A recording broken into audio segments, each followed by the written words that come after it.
Okay, so we're going to get started today. Good news is I'm marginally healthy compared to last week, significantly better than I was. So hopefully my voice will be just fine today, and you won't have to listen to me. Still a little bit of nasally, but we'll get that sorted out. So today we're going to move into more extended Photoshop, more kind of advanced techniques in Photoshop. The big thing that we're going to talk about is something called blending modes. And to me, blending modes are probably the most important thing that you learn to use as an architecture or design student relating to Photoshop. We will concentrate today more on how they work for the world of photography, but you will use them constantly when you get to collaging your work or montaging things together, because they're one of the easiest ways of really controlling how certain drawings come together, especially when we have black and white line drawings and we want to bring them in on top of some collage. So it's kind of one of those things that's critical for you to understand.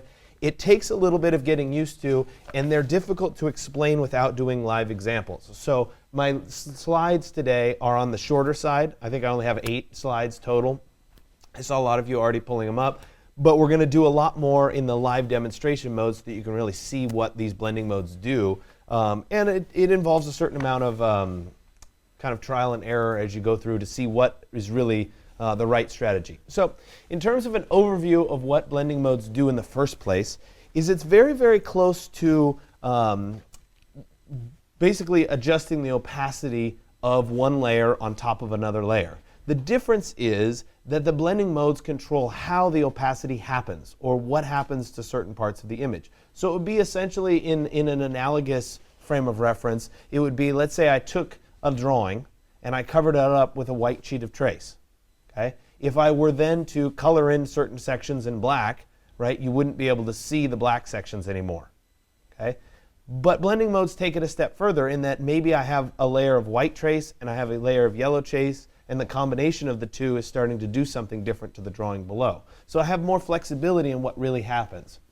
So we have basic blending mode groups that are divided up in our little pop-up menu, and you'll be able to choose from these. We have the normal blending modes, which are the defaults. So almost all the time it'll just say normal. Okay? And we have to go in and actually change something. Then we have a set of blending modes: darken, multiply, color burn, linear burn, and darken color. These 5 basically darken the image. Right? We can summarize. The most common one that we're going to use is multiply. Okay? Though in rare instances, one of the others will be a better fit for what we're trying to do. Today we'll work primarily with multiply. Lighten, we have lighten, screen, color dodge, linear dodge, and lighter color. Okay? Notice that these are essentially the same set, right? Going down, a lot of these are the same: color dodge, color burn, right? We did dodging and burning. Recognize that this set all has to do with lightning. Okay? We use multiply primarily in the darken setting. We're going to use screen primarily in the lighten setting. And I'll show you what these do in a little bit. Then we get into this section, which is generically termed contrast. Okay? What this does is it affects the lighter and the darker areas of the image and leaves the middle the same. Right? So we've got darkening overall, lightening overall, darkening and lightening, but leaving the middle the same. Right? And then we move down to some of these, which are good in very rare instances. Right? Mostly we'll leave these off completely. And then hue and saturation luminosity, something that we'll talk about today. These are kind of more specific. They deal a lot of times if you're doing an adjustment layer with curves or something like that, luminosity can be very, very good for that. Okay? So that's kind of the overview of what's available. And then let's move forward. These are the ones that I was saying are most common. Maybe I missed the overlay and the soft light as being the other 2 common ones. We'll talk about those in specifics today. So let's try to illustrate what happens with blending modes. Okay? So fundamentally, we need 2 layers for this to happen. Okay? We need a bottom layer, and in the case of the examples that I'm going to be showing you, the bottom layer is this blue one. Okay? And then we need a top layer, and I tried to do this in 3D so that you could kind of see what was happening. Okay? The top layer is going to be a black, a medium gray, and a white square, and then a gradient at the bottom in this case. Okay? When we do the live examples on actual photographs, the top layer is going to be different, but I want to try to show you what happens. Okay? So if we take these 2 layers and we put them together and we look straight on at them, we get this. Okay, remember the blue is behind, goes all the way behind, and then we get the black, the gray, and the white, and then we have the gradient.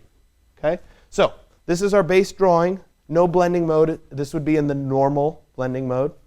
Okay, so we're going to look at multiply. Remember, multiply was in the darken category, so its job is going to be to darken the image as a whole. Okay, so the areas, and I tried to color coordinate this a little bit, the areas that are lighter on a multiply layer become transparent or semi-transparent. They basically go away. Okay, the areas that are darker, right, are going to stay and they're going to get darker. Okay, and so let's look at what actually happens when we go forward. We apply the blending mode. That white square becomes transparent completely. Okay, the medium gray makes the blue a little bit darker, and the black makes the blue a lot darker. And we can see the transition gradient at the bottom. Okay, and this will, again, when you do it, it'll start to make more sense. If we move into the screen blending mode, remember the screen blending mode was in that lighten section, so it's going to do the opposite. Things that are black, red here, right? Things that are darker on the screen are going to become transparent, and things that are lighter are going to get lighter or stay white. So if we move forward and see what happens, right? And I apologize a little bit. The black is not true black, so we can see a little bit of ghosting here, but you get the idea. Okay? Where the black goes away completely, the medium gray is lightening the blue, right? And then the white is actually just white. Okay, so let's look at the overlay. Remember, the overlay was in that next section where it was going to lighten the lights and darken the darks, but nothing was going to happen in the middle. Okay, so if we look at how this goes together, dark is going to remain dark, light is going to remain light, and the middle is going to go away. Okay, you can kind of see how these play out into each category. So there we go. The middle goes away, becomes transparent. The darker areas become darker. The lighter areas become lighter. Right? The same thing happens in the gradient. Okay, so like I said, that was like 8 slides. Not a lot of slides. So we're going to switch over and to look at a live example. While I'm switching over, I would like you all to go on the Digital Tools website and pull up exercise 105 for today. At the beginning of exercise 105, there's a sample blending modes document that I want you all to download. Okay, so you'll work on that while I switch over. It's exercise 105. So I've gone ahead and I've gone to exercises, Digital Tools 135, Spring 2016, and then I picked exercise 105, which is working with photos part 2, blending modes. And as we come down here, you'll see in the first step under part 1, download the sample file psblendingmodes.psd. That's the file I want you to download. So you'll right click on it and you'll say save link as, right? And this is going to show up as a PSD file. You'll go ahead and save it on your flash drive inside of your Dropbox folder, wherever that is. Hold on. There we go. Flash drive, Dropbox, 135, exercise 105. Now, I already have it downloaded, so I'm not going to re-download it, but you'll save it right there. Okay? And so I'm going to go ahead and open that up.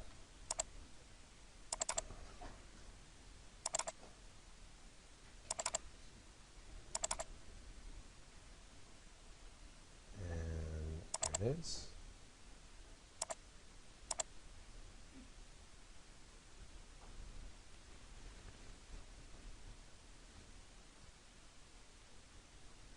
Okay, I'm going to walk around and make sure that everybody has this, and then we'll keep going.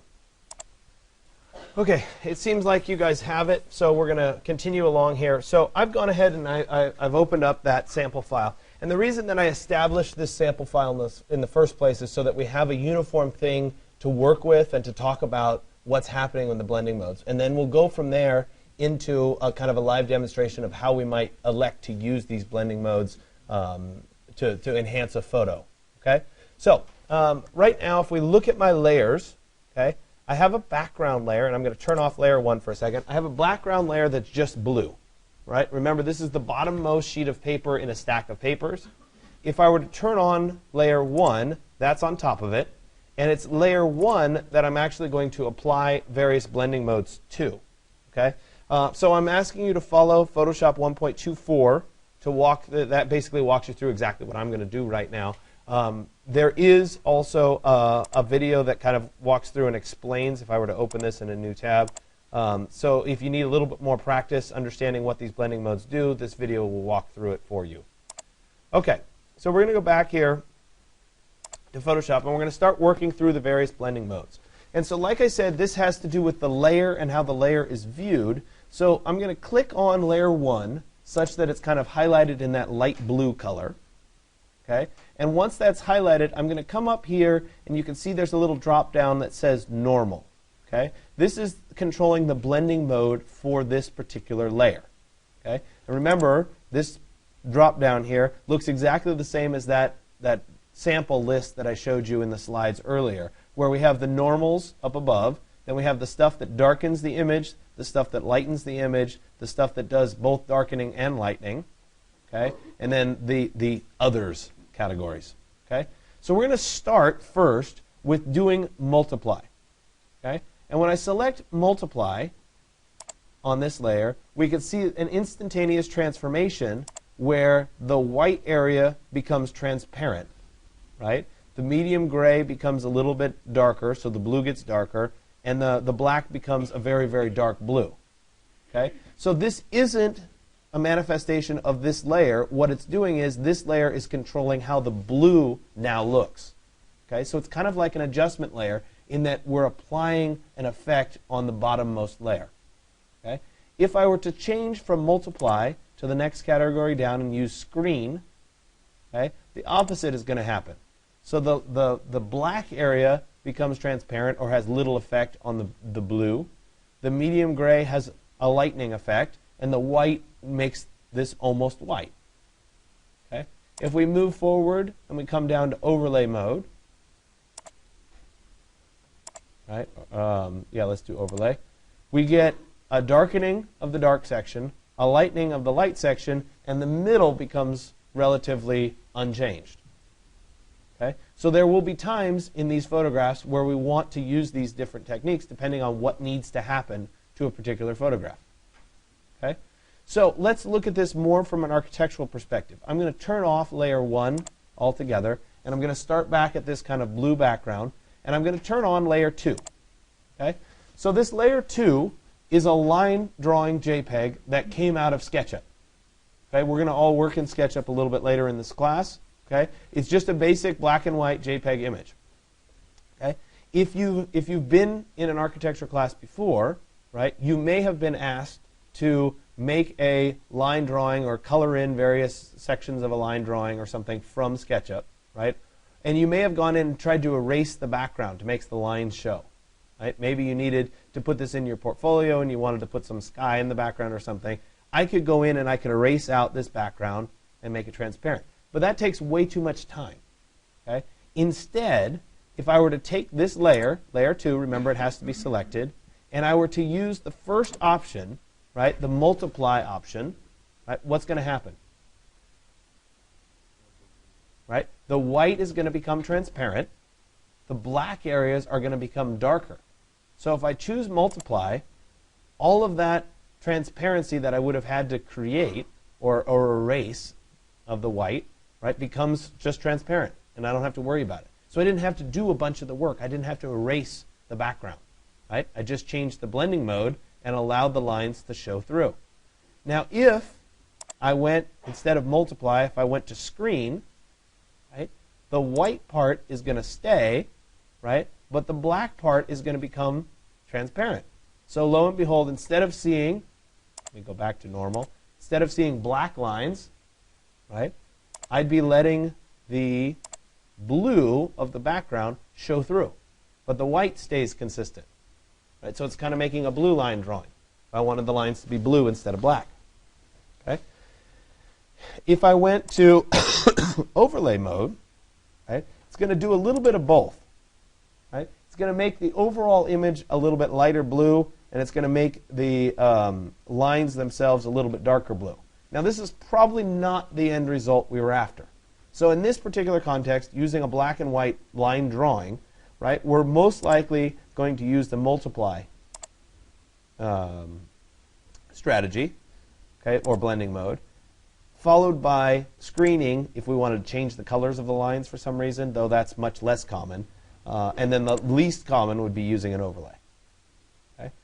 If we switch, and instead of having a black and white drawing, we had a white on black drawing, right? A lot of times people like this sort of a strategy, right, where we're showing the white lines. If we had the white on black strategy here, again, we have to make sure that layer 3 is highlighted in light blue. If we were to switch and go to multiply, okay, it would make the blue shine through for the lines, but for you guys, it's almost impossible to see anything happening. Okay? So if instead we went to screen, okay, we get nice white crisp lines on top of the blue background, basically getting rid of the black altogether. Okay? So this looks very much like the old blueprint style of drawings. Okay? It would be an easy way of getting the blueprint style. And again, if we go all the way to overlay, it's kind of a combination of both, really doesn't give us a whole lot. Okay? But I like to point this out from an architectural context so you guys can get ready for the world of SketchUp exports into Photoshop and how to quickly transform it. Right? I also like to give you this very early on because if you're in 121, there's a pretty good chance you're going to be working with little SketchUp models and having to do posters with them and stuff. Okay? So be aware that this technique exists. Okay? So here we are. We've gone through the basics of how blending modes work using this sample file. Now it's time to actually start to use them in practice. Okay? So for the next part, I'm going to ask you to do a search on Creative Commons. Now, if you have one of your own images, that's fine. But if not, we're going to look for some kind of an old, faded black and white photo. Okay? So I like to use Creative Commons whenever possible because it's a licensing that allows us to work and manipulate with a particular piece of photograph. The person who owns the photograph said, yeah, it's okay to work with it. So I'm going to type in search.creativecommons.org. And when I do that, I bring up this Creative Commons search. This is essentially the same thing as a Google search or a Flickr search. The difference is that it's looking for something that I can use and modify. Okay? We can actually uncheck the use for commercial purposes because we're not going to sell this image. But we definitely want to modify, adapt, or build upon. Okay? And I'm going to search Flickr because I'm guessing that I'll have better luck, though you could search Google Images instead. And I'm going to type in old photograph. Now, I may or may not get good results. I don't know. That's one of the things that happens when you do these things live. And as we look through here, I'm looking for something that's a little bit on the faded side or might not look as good. Maybe something like this. Okay? So I'm just going to open it in a new tab. Maybe I'll open this one in a new tab. Right, and I could keep going. The truth is I already have a couple on my flash drive anyway. But something like this might not be a bad one to start with. Okay? So I'm going to click over here. There's a little download link. It's an arrow pointing down to a line. That's going to allow me to download, and I want to pick the original size. And then I'm going to show it and copy it and put it in my flash drive.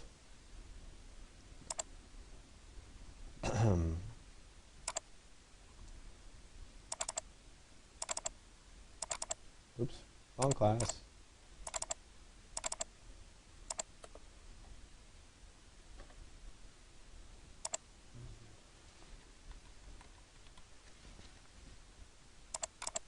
All right, so let's go ahead and paste that in place. There we go. I'm going to download this one as well, just so I have two examples here. And down this, again, original size. And let me go ahead and copy that one over as well.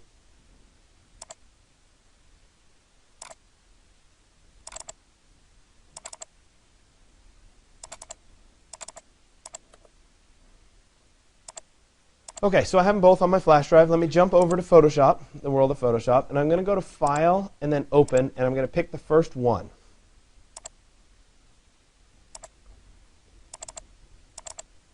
All right, so we'll pick this one. I'll go ahead and say Open, and then it will open up. Okay? So now I want to play around with this photo using the blending mode strategies to see what happens.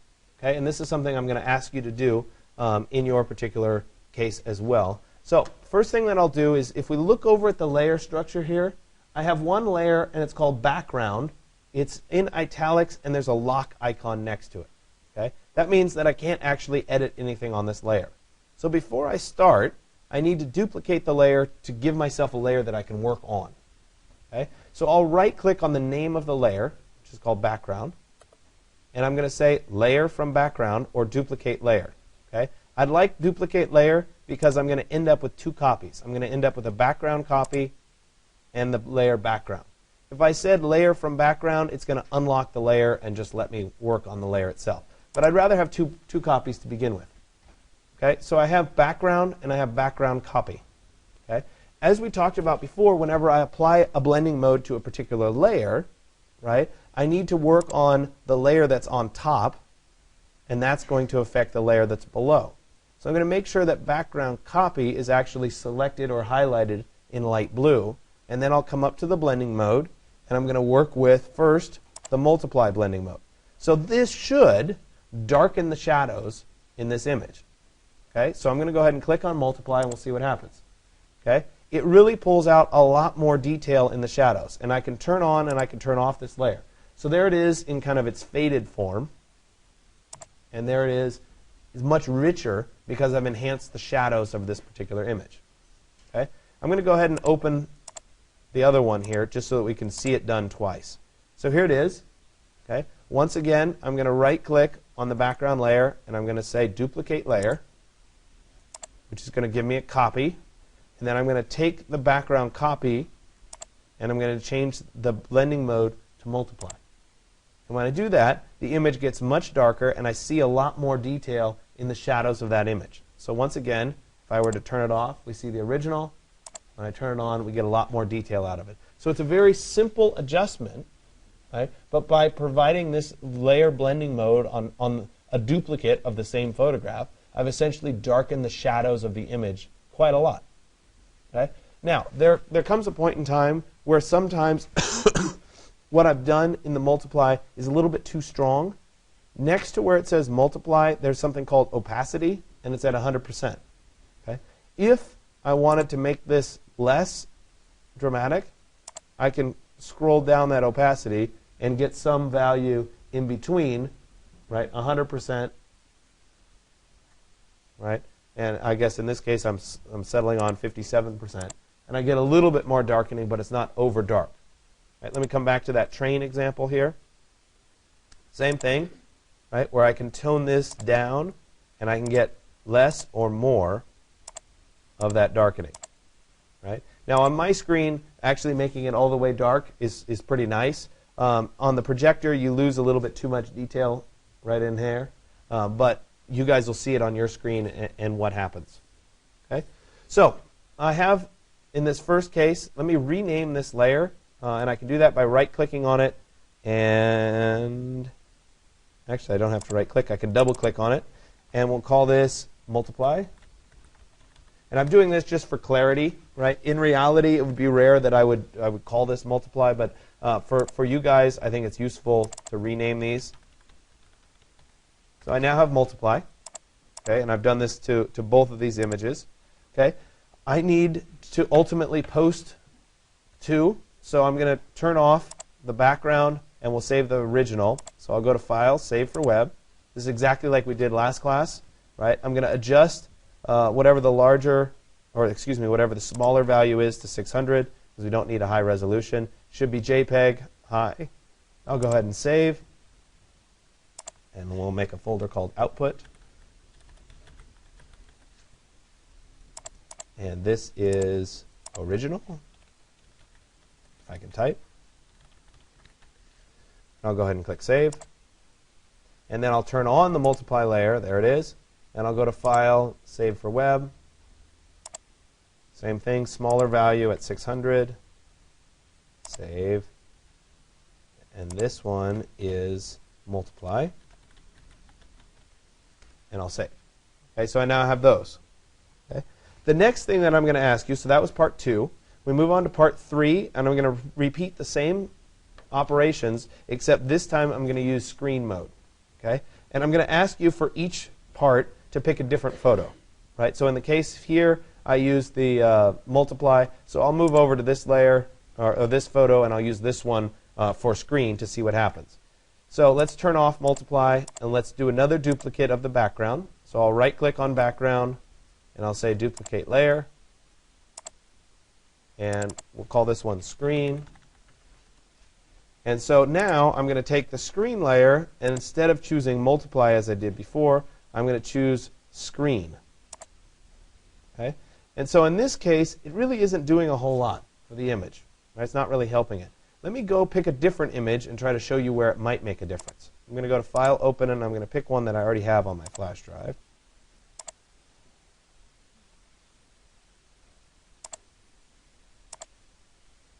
Okay, so here's another example. Okay, let me use Control Plus and zoom in here a little bit so we can see. Okay, so in this grove of trees here, right, we've got a lot of dark kind of splotchiness. Okay, I could, using the same strategy, try to lighten that up. So let me go ahead and right-click on background, and let me go duplicate layer, and we'll call this screen. Okay, now I'll switch my blending mode into screen, and you'll see, right, rather quickly, that I lose a bunch of stuff in the background. You see all the mountains in the background and stuff, right? If I were to click on those, the mountains almost go away, but I get a lot more detail in the branches of these trees, right in here. So it's effective in terms of what it's doing to the shadows, but maybe not the most desirable overall.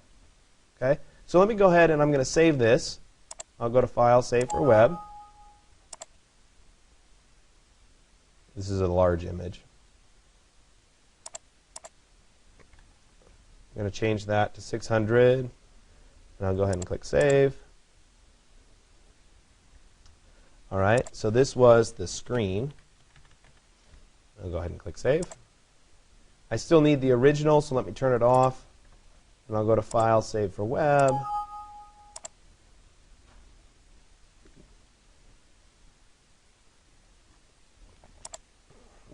$600 again. Save.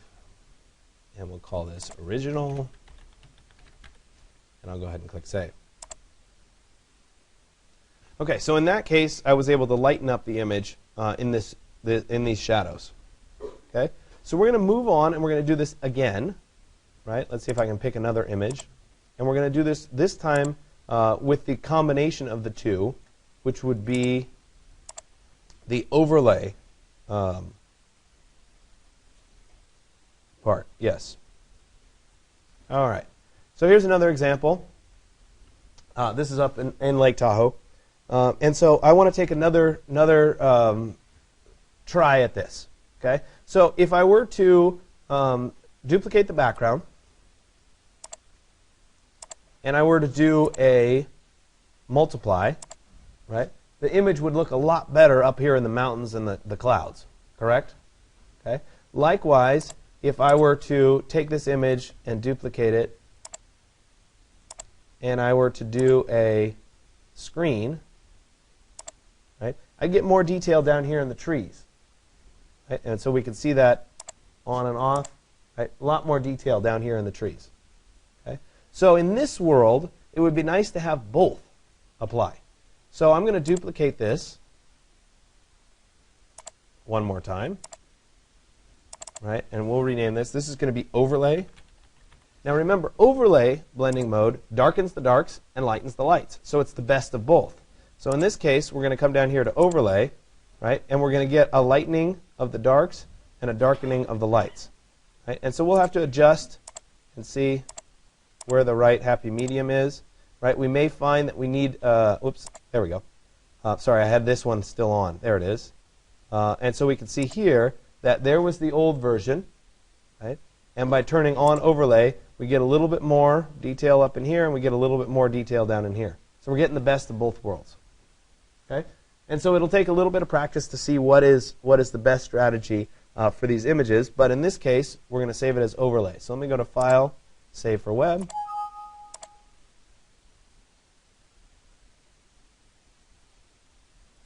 And I'll go ahead and go to Save. Overlay. Oops, before I do that, I need to cut the size down. Hold on a second. Size should be at 600.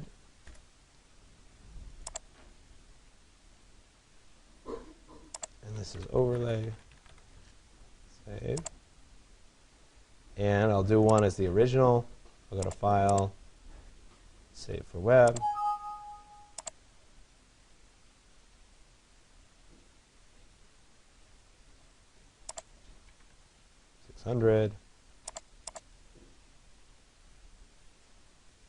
And this is the original.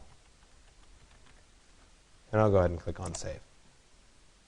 Okay? So I've worked my way through, and now it's time to kind of play around with how this might work with more current photos. Okay? So the next one, part 5, we're going to do something with luminosity. And the easiest way of doing this is to find one of your own images that has a lot of kind of reds or blues in it, right? Something with a lot of color saturation. So I'm going to go ahead and go to File and then Open. And I'm going to come down here and I'm going to pick, we'll start with this image. Make sure I get the right, no, it's this one. And I'll go ahead and open. Okay, so we have this, the sunset image. Okay, I have another image that I'll do the same thing with so that you guys can see it done in 2 different ways. This one, not a sunset, but a little bit more of a storm scene. Okay, so let me start here with the sunset version. And so what I'm going to do is I'm going to go ahead and make an adjustment layer. Okay, so we've done this before using curves. So let me go ahead and go to Layer, New Adjustment Layer. So this is taking what we did last class and taking it a step further with what we're doing today. So Layer, New Adjustment Layer, Curves. And I'm going to set up a basic S-curve for this image. So I'm going to pick a point in the center, and then I'm going to drag this point up slightly and this point down slightly.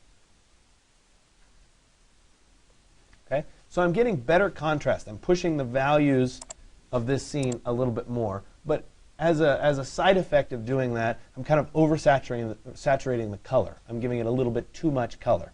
And what I'd like to do is I'd like to preserve this kind of a contrast without overly saturating the color. And so what I'll do after I have this basic curves adjustment set up, maybe a little bit more like that, right? I'm going to take the curves layer. Instead of a duplicate of the background, I'm going to take just the curves layer, and I'm going to change the blending mode all the way down to one of these specialty ones called luminosity. Okay? And what this is going to do is it's going to preserve. And actually, I should probably do this in a couple steps so that hopefully you can see the difference here. Let me do one more adjustment layer so that we can show these side by side. We go to New Adjustment Layer, Curves. Okay. Same thing. I set a point in the center. We're going to drag that up, drag this down a little bit, right about like that. Okay. That's essentially what I had done before. So in this case, we have the original. Then we have one where I kind of oversaturated the color and kind of pushed the contrast of the image a little bit. Right? And then I have one where we push the contrast of the image. We've got darker darks and lighter lights with better contrast, but I haven't oversaturated the color anymore. Right? So there's a distinct difference between this one that has that oversaturation of color with the dark and the light, and this one which has the dark and the light but without the oversaturation of color. Right? So it's hard to see it on the computer screen the same way that it would be on your screen, right? But this is a very subtle distinction, and it's worth playing around. So something with blues and or reds, you're going to apply this kind of an adjustment to.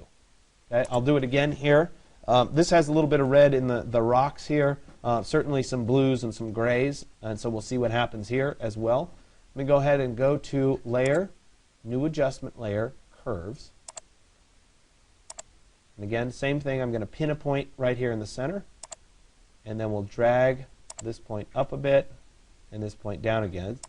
Again, adjusting the overall contrast of the image, which you can see a little bit there. Okay. Then I'll take this and I'll change it into a luminosity adjustment, which strips away some of the oversaturation of color. Okay. And we get the micro contrast that really enhances the image. You'll see this a lot better on your own computer screens when you go to do it. Okay? All right, so we're continuing on into part 6, and I know I'm moving through all of these faster than you can necessarily follow along, but that's the nature of these kinds of lectures where I'm trying to show you what happens, and then you'll work through it and learn a lot in the process with what you're exactly doing.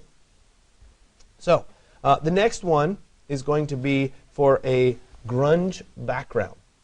Okay? And by a grunge background, it's less common in the world of photography, but it's certainly very common once we start getting into Illustrator and actual drawings. Very, very common in architectural collages as a way of kind of creating atmosphere to a particular scene. And I'll show you a couple examples as we go through, certainly extending beyond what I'm going to ask you to do in Part 6. So we're going to start in Part 6 with something very simple, right? And I'm going to actually do it to this particular image without the adjustment, the luminosity adjustment on it. What I'm going to do is I'm going to go online, and we'll do another Creative Commons search creativecommons.org. And I could search Google Images, or I could search Flickr. I'll stick with Flickr. And I'm going to look for grunge texture. Right? And when I get grunge texture, I'm going to get a lot of dirty stuff. Right? Concrete walls, pieces of paper, right? Stuff like this. Let's use this grunge paper texture as an example. Okay? So I'll go ahead and click on it. Right, there it is. It's kind of a wrinkled piece of paper. Okay? I'm going to go ahead and download this to my flash drive. Let me show it in the folder. We're going to copy it. And I'm going to drop it onto my flash drive into today's exercise. And we'll go ahead and paste it. All right, so there it is. Okay. Now I'm going to come back to Photoshop. And this time, actually, let me go ahead and delete this altogether so it doesn't confuse you. We'll go ahead and go there. This time I have just my background. Okay? And remember, if we're going to apply a blending mode, we have to have another layer on top of the background for this to happen. So I need to get that image that I just downloaded into Photoshop.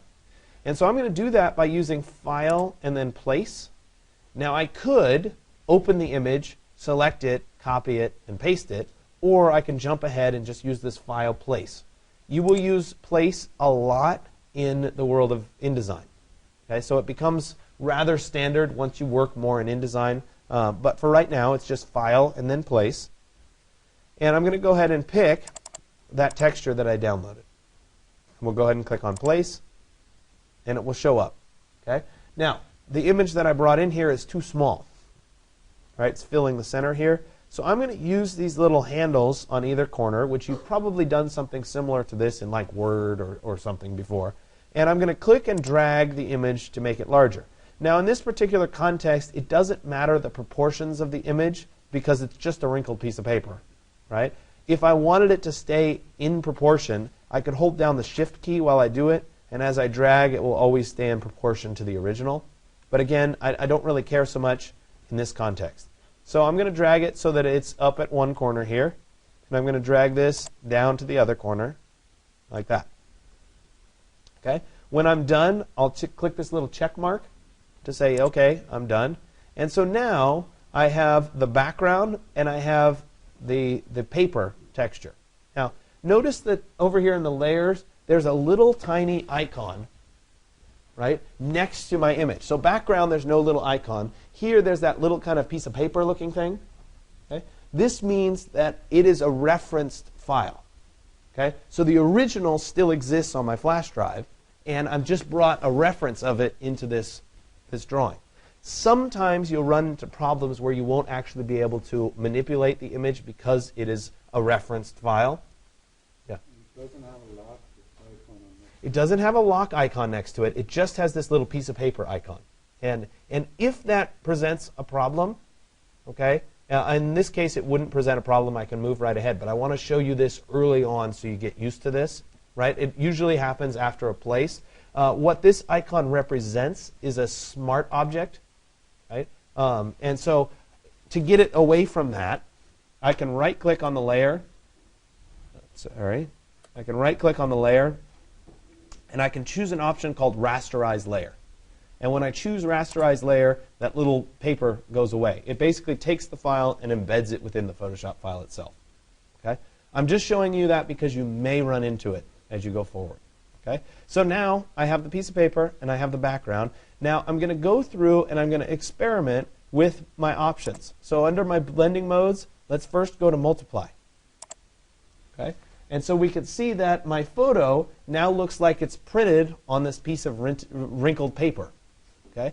It may be a little bit hard to see, in which case I could come to the opacity and I could adjust the slider, right? And there would be some level at which, right, it might be turning out kind of cool with this little wrinkle in the sky. Okay? If I didn't like multiply, right, we could come down to screen, which is going to do the opposite.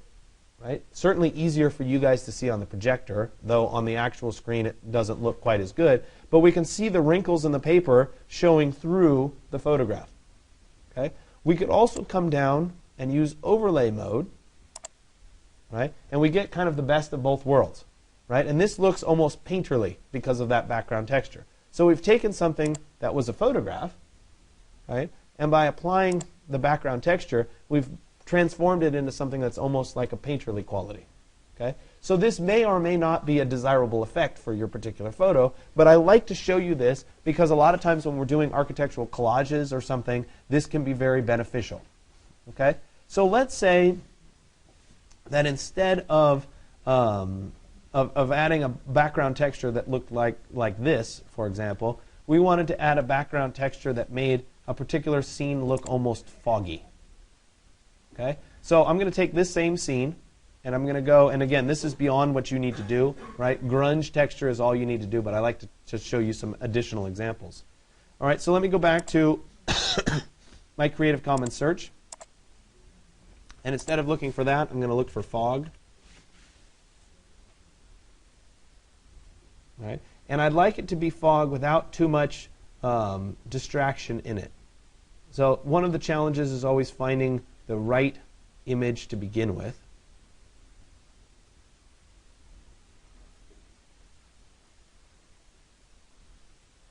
Something like this. Okay? So we've got fog. We've got some buildings down here, which I'm not overly fascinated with. But I can take this image, and I can download it. And once again, I'm going to take it and put it on my flash drive.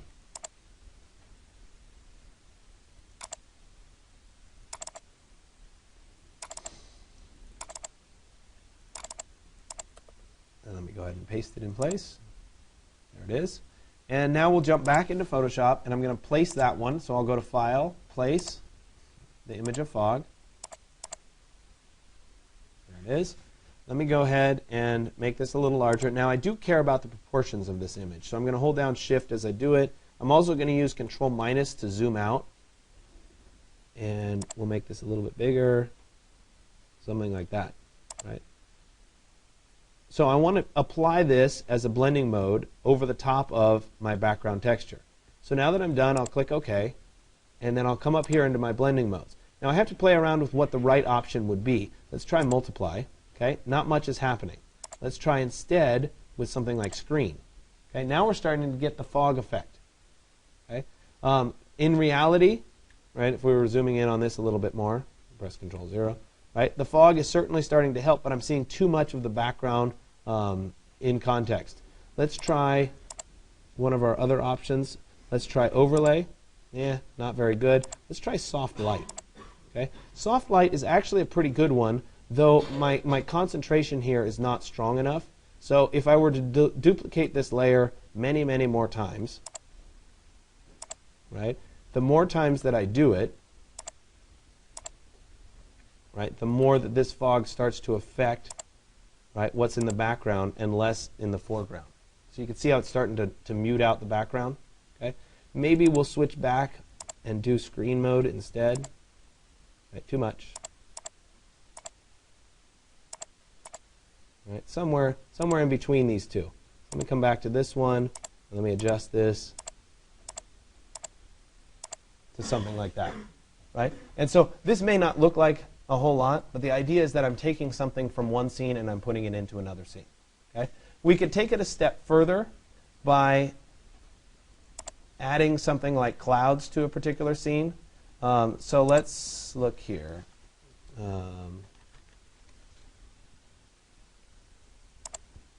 Let's do...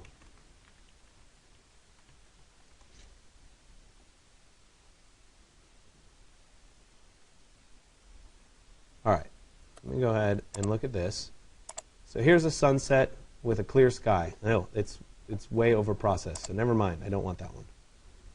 Let's try this one. Okay, sunset with a nice clear sky.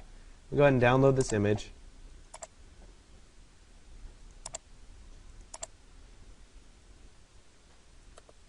Copy it.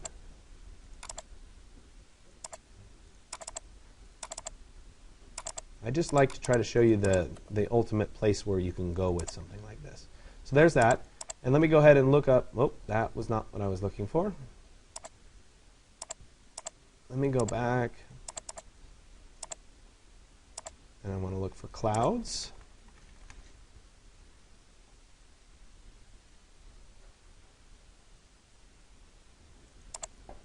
That's pretty good. Let me download this one as well. The image sizes might not be compatible, but we'll still get the end results here.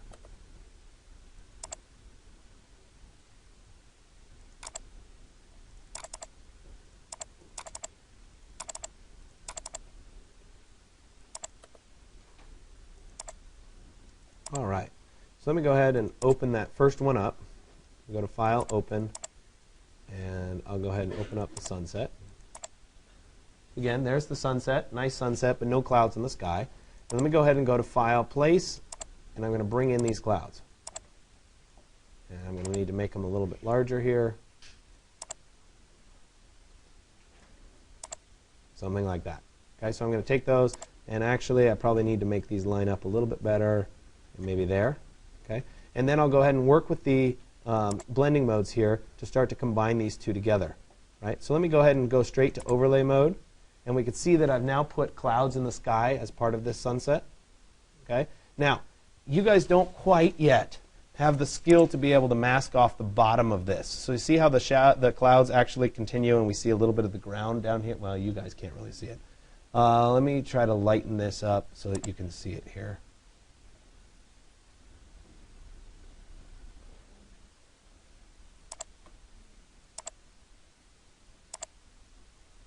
Okay, sorry, deliberately lightening.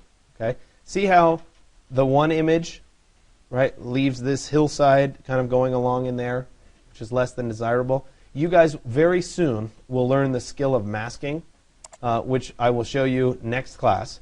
And what masking does is it will allow me to be able to selectively get rid of, oops, let me flip the colors here, right, that part of the image, so that all I have left are just the clouds. And so let me go ahead and turn off my adjustment layer. And so now I've taken an image that didn't have any clouds in it, and I've added clouds to it. Okay? So after going through a lecture like I do today, where I start to combine these things, you can start to see that all of those really beautiful images that you've seen in magazines or online or whatever, chances are they've had a lot of Photoshop work done to them. Okay, there's a whole art to how you retouch, and if you do a Google image search for like retouching, I'm not going to cover a bunch on retouching people. Okay, but there's a bunch of images that you can see the before and the after of people after they've been retouched in Photoshop. It's amazing how much you can change, right, in something like Photoshop. So I'm trying to give you kind of the ballparks of certain things that you can do really easily in Photoshop. So that you can, enhance your skills and make things better. Now, something like this, where you've added the clouds in, that's not something that I'm going to ask you to do as anything to do with assignment 101. So you guys remember you have your assignment due next class. Okay, I'm expecting you to be able to do basic levels, curves, that kind of an adjustment. Potentially, right, play around with your blending modes. Maybe the one that I did here with the luminosity and the blending mode might be relevant, might not be, depends on whether your image has a lot of blue in it or not, right? But I'm certainly not asking you to go as far as putting clouds into a scene that didn't already have clouds. That make sense? That's for next assignment. We'll start to combine things that don't belong together. Okay? So, you're going to do the original image for, right, part 2 plus the modified one. So there's 2 images. Then part 3, 2 images. Part 4, 2 images. Part 5, 2 images, right? 2, 4, 6, 8. Then we move over to the grunge, right? 2 images, original plus the grunge. So 10 total images today. Exactly the same format of the post with the gallery and the slideshow as you did last class. Okay? This time, instead of 18 images, we're just doing 10 images. Okay? Are there any questions about blending mode so far? Yeah.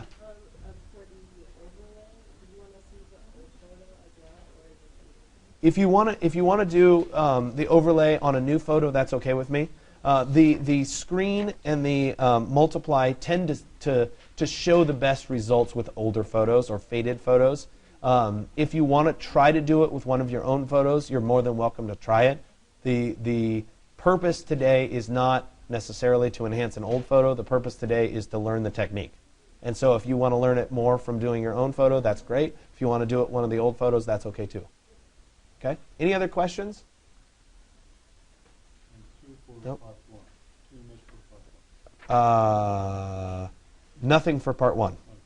Just starting at part 2, 2 images, so you'll end up with 10 total images. All right.